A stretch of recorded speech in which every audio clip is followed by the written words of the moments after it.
Il-każijiet ma jispiċċaw għatta kif il-gvern juri nuqqas faċċa ta' trasparenza u kontabilta mhux biżżejjed biex ħammar wiċċu bil-mistħija.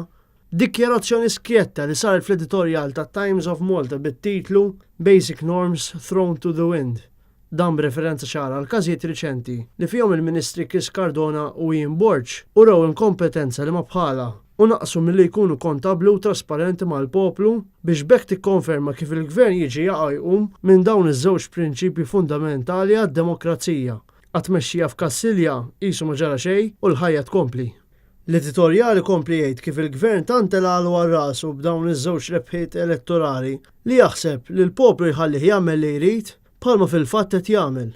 Bosta huma dawk aljenati minn dak li qed jiġri, iżda n-numru ta' dawk imħassba serjament dwar l-arroganza tal-gvern qiegħed dejjem jiżdied.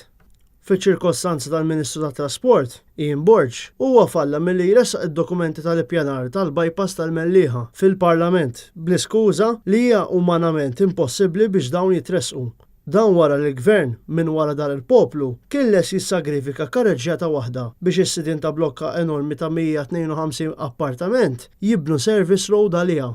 It-tieni każ ta' nuqqas ta' kontabilità li skont il-ġurnal huwa aktar skandalus u jispikka aktar mill-ieħor huwa tas-safar li għamel il-Ministru Chris Cardona waħdu bl-iskuża li sifer fuq xogħol uffiċjali tal-gvern.